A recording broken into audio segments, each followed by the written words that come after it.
Le premier, en fait, qu'on va voir à partir de Shanghai, qui est là actuellement, mais qui a enregistré un petit vidéo pour nous. Le docteur Horacio Arruda, qui est le directeur national de santé publique et sous-ministre adjoint au ministère de la Santé et des Services sociaux. Dr Arruda, qui est bien connu, a été directeur de la protection de la santé publique au ministère pendant au moins une douzaine d'années. Et c'est depuis 2012 qu'il œuvre à titre de directeur national de santé publique et sous-ministre adjoint pour la direction générale. En deuxième, on va entendre Dr Nicole Damestois, qui a également, en fait, fait carrière en santé publique et qui le fait toujours depuis plus de 20 ans. Donc, les JASP et elle se combinent. Elle a occupé le poste de directrice régionale de santé publique dans la ville-région de Laval.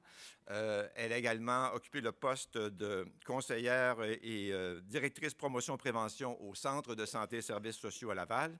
Et elle est actuellement présidente directrice générale de l'Institut national de la santé publique depuis 2 ans. Et en troisième, Dr André Dontigny, pour sa part, a été médecin conseil à la direction de santé publique de la région du Bas-Saint-Laurent, a œuvré pendant 11 ans à titre de directeur de santé publique pour la Mauricie, centre du Québec, et aujourd'hui, il occupe le poste de directeur de prévention et de promotion à la direction générale de santé publique au ministère de la Santé et des Services sociaux. Dans un premier temps, nous allons écouter le docteur Horacio Arruda. Bonjour, chers collègues, mesdames, messieurs.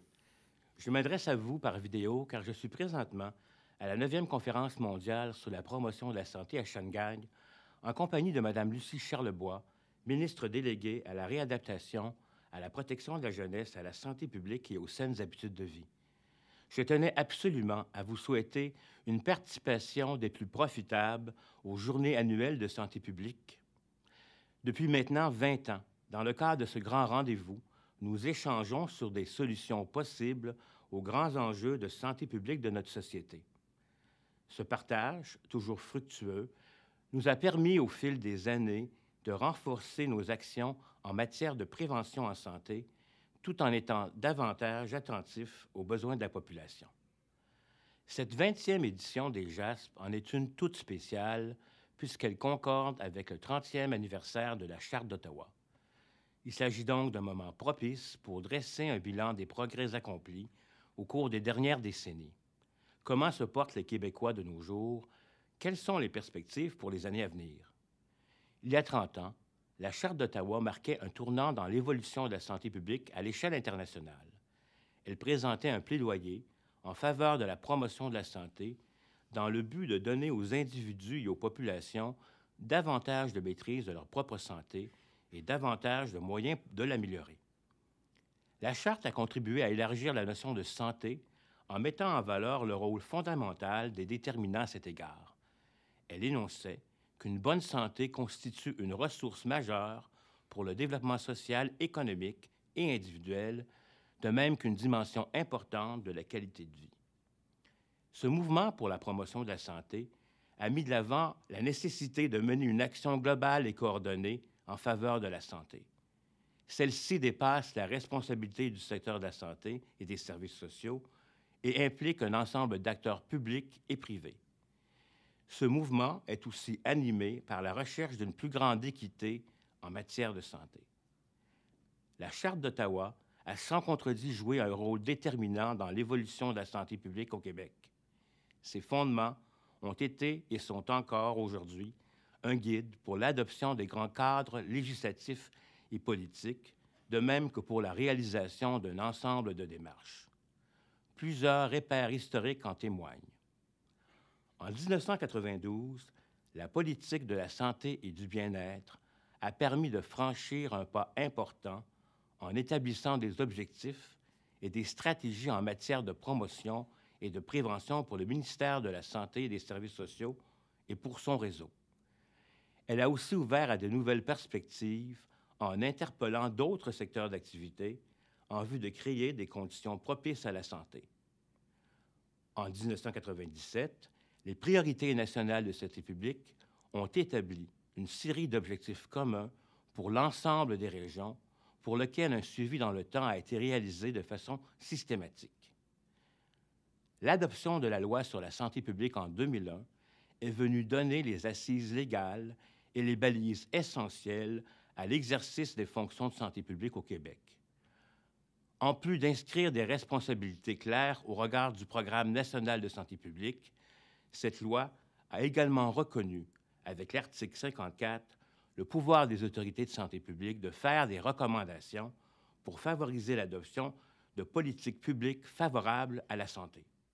Le premier Programme national de santé publique, adopté en 2003, de même que sa mise à jour en 2008, ont permis de structurer l'action de santé publique sur la base d'une première offre de services communes à l'ensemble des régions. Le PNSP de 2015 s'inscrit dans la continuité tout en tenant compte de l'évolution du contexte. Il témoigne d'une plus grande ouverture et d'une volonté des acteurs de santé publique d'en faire un outil signifiant pour les partenaires intra- et intersectoriels. Il cherche à briser le travail en silo, à favoriser le développement d'approches d'intervention intégrées et à valoriser la collaboration à différents niveaux. Finalement, la politique gouvernementale de prévention en santé ouvre maintenant à de nouvelles perspectives. Elle affirme l'engagement du gouvernement de faire de la prévention une priorité d'agir avec plus de cohérence à cet égard et de mobiliser les forces vives de la société en ce sens. À travers ces grands jalons, la santé publique est parvenue à gagner une plus grande légitimité, à travailler avec plus de cohésion et à faire valoir l'importance d'agir plus fortement et collectivement sur les déterminants de la santé. Car la santé, c'est une ressource essentielle au développement des personnes, mais aussi de la société dans son ensemble. Le tout récent rapport du directeur national de santé publique intitulé « La santé de la population, portrait d'une recherche collective » est également porté par cette vision. Ce rapport nous aide à dresser le bilan des progrès obtenus grâce aux efforts déployés par la santé publique de concert avec ses partenaires. D'importants défis demeurent toutefois. Ceux-ci sont influencés par l'évolution de la société, notamment par le plan de changement démographique, de l'environnement qui nous entoure et plus fondamentalement des valeurs et des normes sociales. De plus, les inégalités sociales de santé constituent un enjeu prioritaire pour lequel il faut se mobiliser solidairement.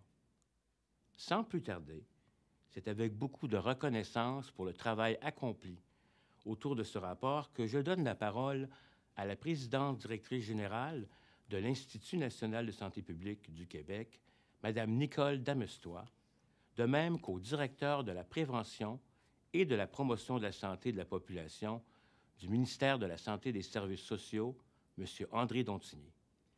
Ceux-ci vont vous présenter dans ces grandes lignes le portrait de notre richesse collective qu'est la santé. Ils vont aussi mettre en évidence les grands leviers dont nous disposons et des approches à privilégier pour obtenir de nouveaux gains de santé pour les années à venir. Merci à toutes et à tous. Bonjour à tous. Merci, Dr. Arruda. Pardon. Alors, ça me fait vraiment plaisir d'être ici avec vous aujourd'hui pour vous présenter les faits saillants du rapport du directeur national de santé publique de 2016 qui a été lancé la semaine dernière, mais qui est aussi le fruit d'une collaboration très étroite et fructueuse entre les équipes du ministère de la Santé et des Services sociaux et l'équipe de l'Institut national de santé publique. Alors, je vous rassure tout de suite, en un beau lundi matin, présenter un portrait de santé, vous ne serez pas assommé par une quantité phénoménale de chiffres et de tableaux. Alors, au contraire, je vous invite à vous asseoir tranquillement et apprécier l'ensemble de l'œuvre. Puisque nous sommes dans une année de célébration, 20 ans des JASP et 30 ans de la Charte d'Ottawa, nous avons pensé vous présenter certains faits saillants du portrait et avons séparé la présentation en 2 volets. Le premier, nous avons identifié 4 progrès significatifs au cours des 30 dernières années. Et ensuite, il y aura 4 défis qui s'offrent à nous au cours des 30 prochaines années. Parce que célébrer nos succès, on n'a pas beaucoup l'habitude de faire ça. Et quand on prend un peu de recul, chiffres à l'appui, c'est bon de voir que la prévention, ça fonctionne. Pendant que je vous parle, je vous invite donc à identifier dans votre propre pratique, selon vous, quels seraient 4 progrès significatifs au cours des 20 à 30 prochaines années et quels sont des 30 dernières années et quels sont les 4 défis des 30 prochaines années. Comme ça, on pourra s'amuser à comparer nos palmarès. Alors, le rapport du directeur national de santé publique propose un portrait très étoffé dans de multiples dimensions qui font la santé et le bien-être d'une population. Chiffres à l'appui, avec les indicateurs qui sont les nôtres, on a fait exprès d'avoir un portrait de santé qui soit vivant, qui démontre très bien l'enjeu, les progrès ou les reculs qui ont été accomplis au cours des dernières années, le potentiel de faire mieux, ainsi que des pistes de solutions. Donc, même dans le document initial, on est loin de la grosse brique pleine de tableaux. Vous apprécierez l'effort de vulgarisation scientifique qui a été fait dans ce domaine. Non seulement le rapport dresse un portrait très complet des différentes dimensions, mais il y a aussi des enjeux transversaux qui sont identifiés, qui pétrissent l'ensemble de notre situation, que sont les enjeux liés au vieillissement de la population et ceux liés aux inégalités sociales de santé. Comment vont-ils, les Québécois? C'est clair que quand on se compare à bien des régions du monde, on peut répondre haut et fort « on va plutôt bien, merci ». D'ailleurs, il y a de très grands gains au niveau des indicateurs globaux qui ont été inscrits au cours des 30 dernières années. Nous vous en illustrons 2. Le premier, les gains au niveau de l'espérance de vie à la naissance. Alors, au Québec, depuis 1981, il y a eu une augmentation de l'espérance de vie à la naissance de 5 ans chez les femmes et de 8 ans chez les hommes. Maintenant, une fille qui naît aujourd'hui, toute autre chose étant égale par ailleurs, peut espérer vivre presque 84 ans, et un garçon qui naît aujourd'hui peut espérer vivre presque 80 ans. D'ailleurs, je vous ferai remarquer que l'écart entre les sexes dans ce domaine tend à s'amenuiser. L'autre indicateur global très significatif est celui de la baisse de la mortalité infantile. La mortalité infantile, c'est les décès des enfants avant l'âge d'1 an parmi toutes les naissances vivantes. En 1981, 8,4 décès par 1000 naissances vivantes. En 2011, 5 décès par 1000 naissances vivantes. Alors, pour les puristes parmi vous dans la salle, qui diront 5, ça m'a l'air beaucoup, nous avons amalgamé les décès de tous les enfants, quel que soit leur poids de naissance, chose qu'on faisait aussi en 1981. Maintenant, on a raffiné nos techniques et on sépare les bébés de moins de 500 grammes à la naissance des bébés de plus de 500 grammes. Donc, si vous maîtrisez très bien ces chiffres, vous saurez que les indicateurs de mortalité infantile sont moindres que 5 pour 1000, mais pour être comparables avec 1981, nous avons comparé des pommes avec des pommes. C'est un progrès très significatif, dans un cas comme dans l'autre.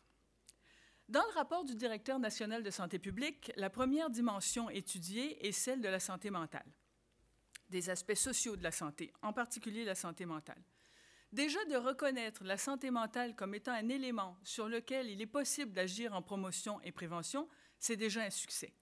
Je sais que parmi vous dans la salle, il y a plusieurs personnes qui sont impliquées activement en santé au travail.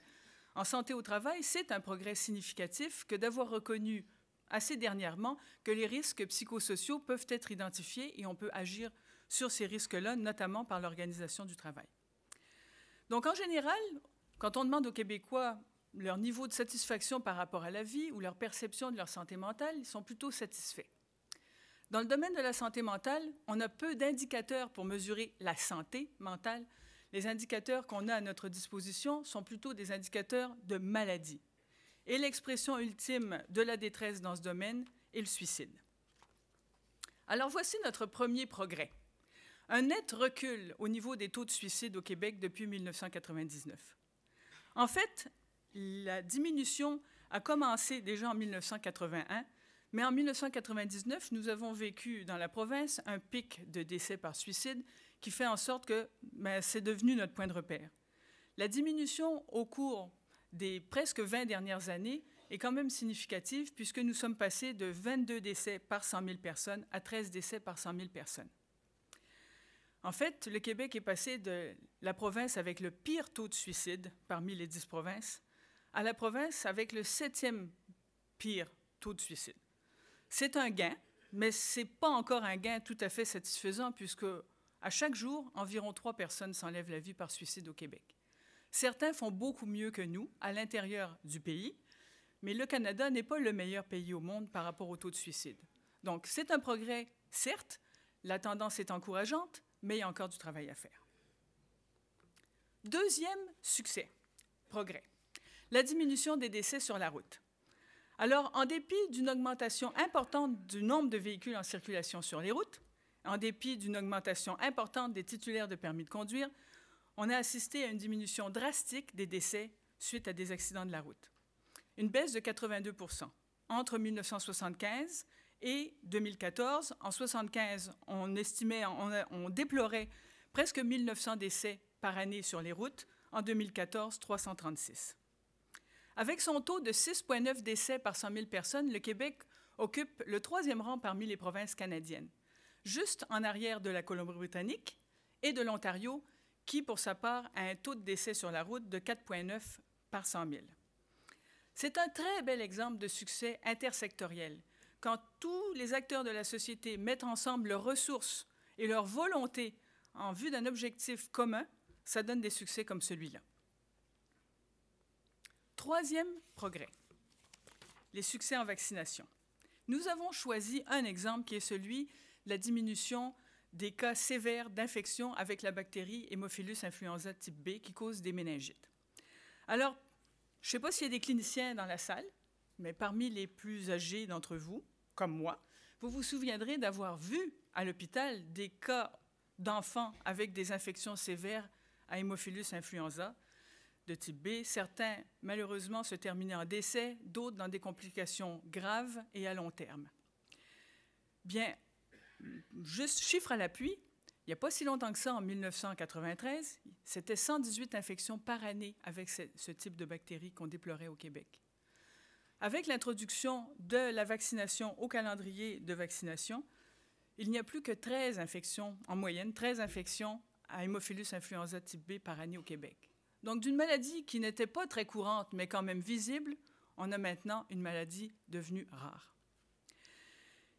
Il y a beaucoup de succès dans le domaine de la vaccination, mais il faut toujours rester à l'aguet dans ce domaine. Dans le domaine des maladies infectieuses, on ne peut jamais crier victoire. L'actualité nous montre à quel point il y a de nouveaux pathogènes en émergence. La mondialisation fait en sorte que la propagation des maladies se passe à la vitesse de l'éclair. Et même parmi des maladies qu'on pensait contrôler, on a des surprises et elles ressortent de nos placards. Dans le domaine des maladies évitables par la vaccination, c'est d'autant plus vrai. Et le défi réside en maintenir une couverture vaccinale suffisante pour à la fois protéger les individus, mais aussi permettre une certaine immunité de groupe pour protéger les plus vulnérables dans la population. L'exemple de la rougeole au Québec est un très bel exemple où on a vu apparaître récemment des flambées de rougeole, tandis qu'on pensait que c'était plutôt contrôlé. Pour ceux que ça intéresse en particulier, il y a une journée sur ce thème de comment fait-on pour maintenir de bonnes couvertures vaccinales à l'échelle d'une population. Quatrième succès, celui de l'environnement immédiat dans lequel on vit. Je ne vous apprendrai rien en vous disant que l'environnement dans lequel on vit a une influence sur la santé. Que ce soit la manière dont notre quartier est bâti, qui favorise les transports piétonniers, ou que ce soit la qualité du logement dans lequel on vit, encore plus la qualité de l'air intérieur qu'on y respire, tout a une influence. Pour mesurer la qualité de l'air intérieur, un des indicateurs qu'on a à notre disposition, qui est parmi les plus anciens à mesurer, est celui de l'exposition à la fumée de tabac dans l'environnement. Alors là, on a inscrit des progrès quand même importants, puisqu'en 2003, 26 % des non-fumeurs déclaraient être exposés régulièrement à la fumée de tabac dans l'environnement au sein de leur domicile. En 2013, donc 10 ans plus tard, il y a 12 % des non-fumeurs qui font cette même déclaration, donc une diminution de 54 %. Évidemment, pendant cette même période, il y a une diminution aussi de la prévalence du tabagisme au Québec. Donc l'exposition des non-fumeurs à la fumée de tabac dans l'environnement diminue dans leur environnement domiciliaire, certes, mais c'est un bel exemple des inégalités sociales de santé, puisque même si la diminution a eu lieu dans tous les groupes de la société, les enfants qui habitent dans les enfants de familles défavorisées sont encore plus exposés que les enfants des familles mieux nanties à la fumée dans leur environnement. Voilà pour les 4 progrès. J'aimerais savoir si la liste que vous vous êtes faite ressemble un peu à la nôtre ou si vous avez d'autres défis, d'autres progrès que vous avez identifiés. Si vous en avez d'autres, et je suis sûre que c'est le cas, bien, ça fera juste un catalogue plus épais. de nos bons coups. Alors voilà pour les progrès. C'est sûr que ça fait partie du processus normal que de s'interroger régulièrement, de faire le point en disant « voici ce qui a été accompli, voici ce qui reste à faire, comment est-ce qu'on se compare aux meilleurs ?» et se fixer des objectifs sanitaires pour le prochain cycle. C'est en plein ce qu'on fait en ce moment. Quels sont les prochains défis pour les 20-30 prochaines années? Alors, premier défi, celui du développement global des enfants. Pourquoi est-ce qu'on s'intéresse au développement global des enfants? Parce que c'est un prédicteur du développement plus tard dans l'enfance, plus tard dans l'adolescence. C'est un prédicteur de l'expérience scolaire, de la réussite éducative. En fait, le développement des enfants dans leur plus jeune âge est un prédicteur du succès dans tout le parcours de leur vie. Au Québec, en 2012, un enfant sur 4 est vulnérable dans au moins un domaine du développement global, que ce soit au niveau du développement physique et moteur, cognitif, affectif, social ou langagier. C'est important de reconnaître ça. 1 sur 4, c'est déjà pas mal. À ce chapitre, le Québec n'est pas très différent des autres provinces canadiennes, bien qu'il y ait des provinces, comme par exemple la Colombie-Britannique, qui a des taux encore plus élevés de vulnérabilité au moment de l'entrée scolaire. Mais ce qui est encore plus dérangeant, c'est de reconnaître que parmi les familles défavorisées, la proportion est de 1 enfant sur 3 qui accuse un retard au niveau de son développement global. Ce qui est important de savoir aussi, c'est qu'on sait comment agir pour amenuiser ces impacts. C'est bien reconnu qu'un enfant d'un milieu défavorisé qui fréquente régulièrement un service de garde va voir son risque d'avoir un retard de développement diminuer de moitié par rapport à des enfants de familles similaires qui ne fréquentent pas le service de garde. C'est une illustration flagrante de l'influence du milieu et de la responsabilité que nous avons d'offrir à nos enfants des conditions optimales pour leur développement. Deuxième défi, celui de notre mode de vie. Selon l'Organisation mondiale de la santé, le surplus de poids est un enjeu de santé publique majeur qui a pris des proportions planétaires. Au Québec, en 2013-14, 1 Québécois sur 2 affichait un surplus de poids et la prévalence augmente depuis 20 ans. Quand on regarde un sous-ensemble des surplus de poids, c'est le sous-ensemble de l'obésité, vous voyez dans le graphique à votre gauche la tendance de l'obésité au Québec. Vous voyez que ça augmente et selon les différents scénarios de projection, on a soit le scénario pessimiste qui nous montre une progression des taux d'obésité selon la même tendance que ce qu'on a vécu actuellement, qui nous montre qu'en 2030, il y aurait plus de 25% des Québécois qui seraient franchement obèses, ou le scénario optimiste qui, dans le meilleur des cas, stoppe la progression. Mais soyons conscients que stopper la progression se fait avec des efforts considérables, continus et intersectoriels de toutes les sphères de la société dans laquelle nous vivons. D'ailleurs, pour ceux que ça intéresse, il y a une journée sur les projections dans les données de surveillance. Vous voyez que des petites variations dans la pente peuvent avoir une importance assez significative dans les efforts que nous devons investir. Pourquoi est-ce qu'on s'intéresse particulièrement au surplus de poids ou à l'obésité? Parce que c'est directement relié au développement des maladies chroniques, le diabète en étant un exemple flagrant. Au Québec, depuis 2000, la prévalence du diabète a doublé. Et c'est 600 000 adultes de plus de 20 ans qui vivent avec cette maladie en 2014. Une prévalence brute de 9,6 % de la population. Et dans ce domaine, on sait pertinemment que les chiffres sous-estiment la réalité puisqu'un nombre significatif de diabétiques ne sont pas diagnostiqués. Le surplus de poids, le développement des maladies chroniques est directement lié à nos modes de vie, à l'environnement dans lequel on vit qui favorise la sédentarité et la malbouffe. Les habitudes de vie se prennent dès le plus jeune âge. Et pour vous donner une idée de l'ampleur du défi qui s'offre à nous, en ce moment, au Québec, parmi les adolescents de 12 à 17 ans, seulement la moitié des garçons et un tiers des filles font suffisamment d'activité physique pendant leurs loisirs.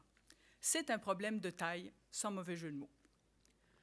Troisième défi, la lutte aux infections transmissibles sexuellement et par le sang et l'antibiorésistance. Alors déjà amorcée dans les années 90, l'augmentation des ITSS s'est poursuivie.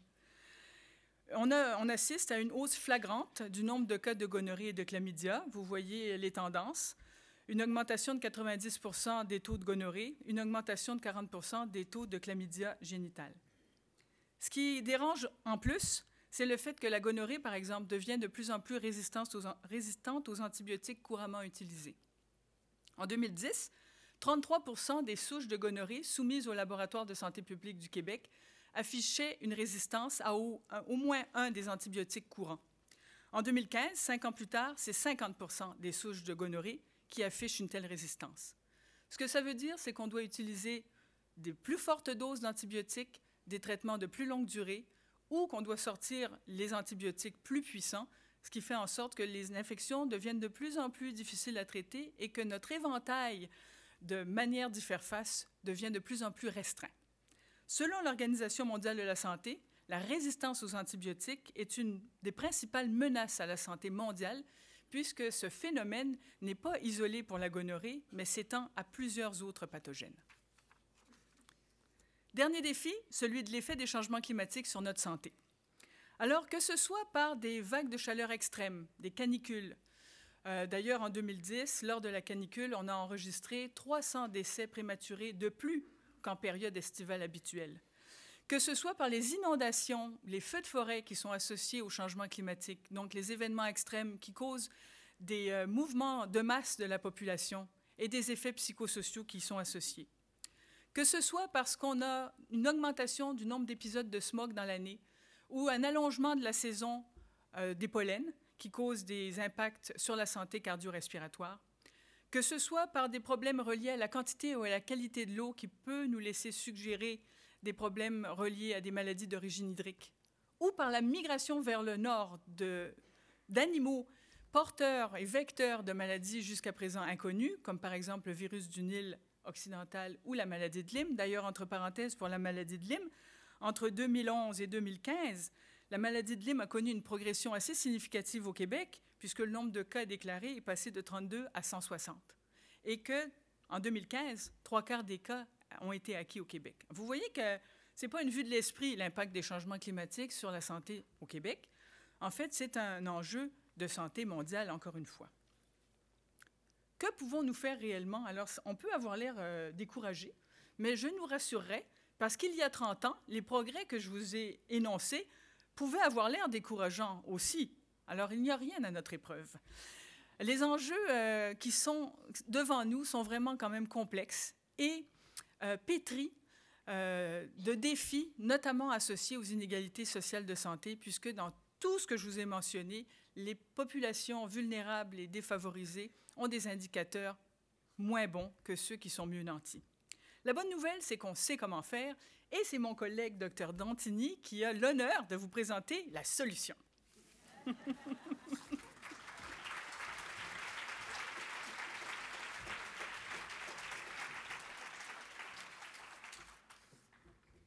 Bon, ça doit tenir sur une feuille, une solution. Merci, Nicole.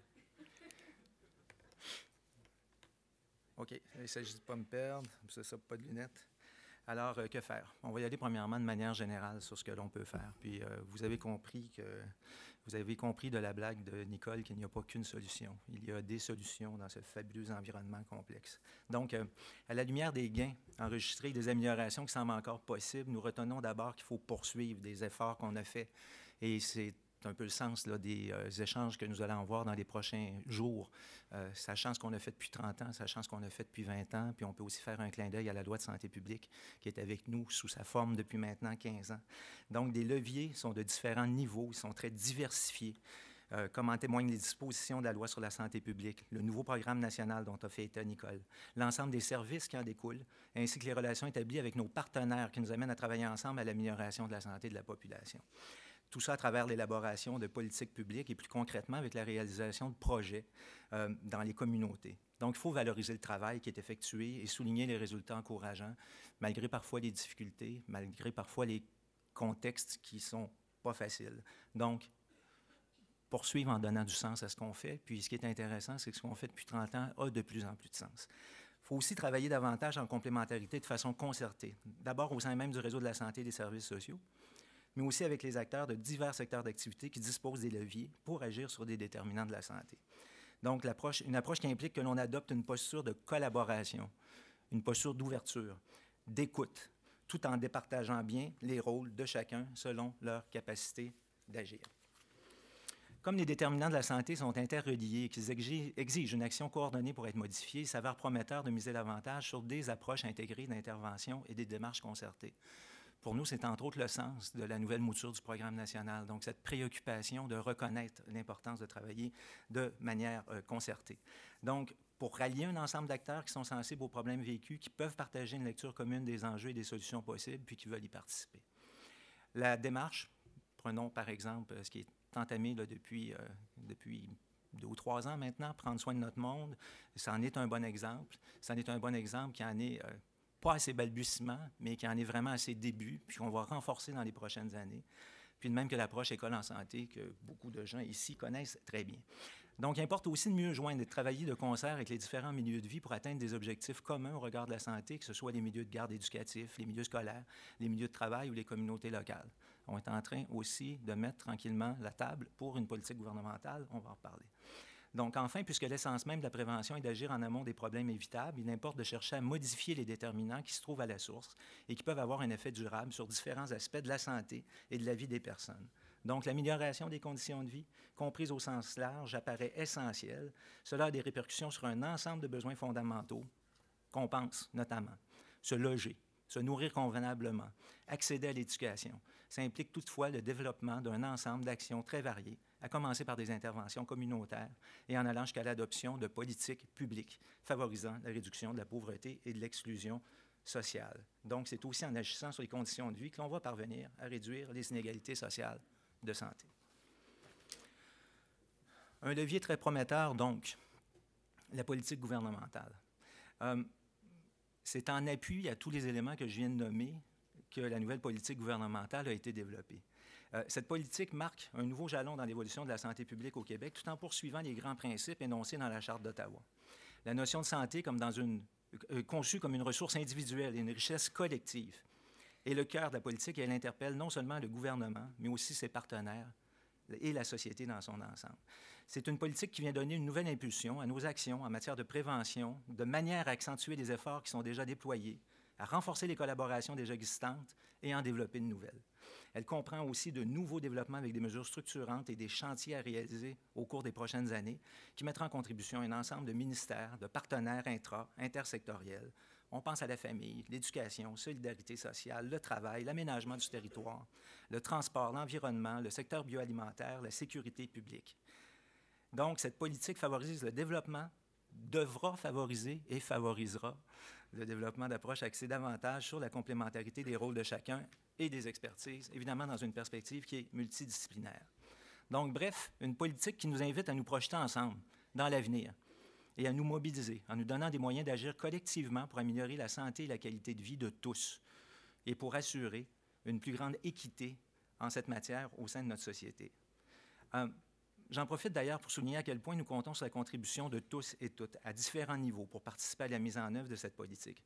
Nous devons investir ce grand levier et saisir les opportunités qu'il offre pour faire de nouveaux gains et faire en sorte que la santé soit toujours une véritable richesse collective qui nous permet de vivre en harmonie et de prospérer comme société. En 1992, on l'a évoqué tout à l'heure, il y a eu une première politique de santé et de bien-être. Un peu comme Mélissa le soulevait tout à l'heure, j'ai terminé ma résidence au moment où on disposait d'une première politique de santé et de bien-être qui avait ce côté politique pour le réseau de la santé, politique pour pouvoir soutenir notre lien avec l'ensemble des autres acteurs intersectoriels, mais quelque chose qui venait déjà donner passablement de sens à l'importance de l'action en matière de promotion de la santé. Alors, de là, on arrive à ce moment absolument béni, où on pourra dorénavant compter sur une véritable politique gouvernementale. Et d'ailleurs, pour nous en parler, c'est avec grand plaisir maintenant que je vous invite à écouter la ministre déléguée à la réadaptation, à la protection de la jeunesse, à la santé publique et aux saines habitudes de vie, Mme Lucie Charlebois, qui, comme notre cher Horacio, nous parle par vidéo de la nouvelle politique gouvernementale de prévention en santé. Merci, Mme Charlebois.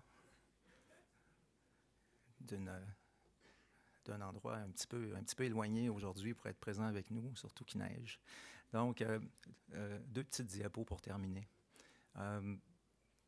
Vous savez, d'un point de vue historique, la façon dont on a conçu, qu'on a compris la manière d'avancer pour pouvoir produire la santé, pour pouvoir réduire les problèmes de santé, a passé par une vision davantage axée au départ sur l'accès à un système de soins, l'accès au système de santé, l'accès à des ressources professionnelles dans le cadre d'un réseau qui est devenu le réseau de santé et des services sociaux au Québec. Par la suite, les approches nous ont orientés vers des modifications de comportement, comment renforcer, par exemple, l'adoption de saines habitudes de vie, pour par la suite passer à une approche davantage orientée sur le fait que tout en reconnaissant la responsabilité individuelle, les environnements doivent être favorables, les environnements doivent faciliter cet accès à la santé. Et nous sommes rendus à cette époque où on reconnaît, vous allez dire pour les gens de santé publique, c'est reconnu depuis 20 ans, mais où nous sommes rendus au moment où, d'un point de vue gouvernemental, on reconnaît aussi l'importance de cette dimension de la réduction des inégalités sociales de santé. Vous avez ici une dernière diapo qui nous montre l'évolution des excédents de mortalité prématurée du groupe de population le plus défavorisé comparativement au plus favorisé. Et ce qu'on réalise, c'est une augmentation des écarts.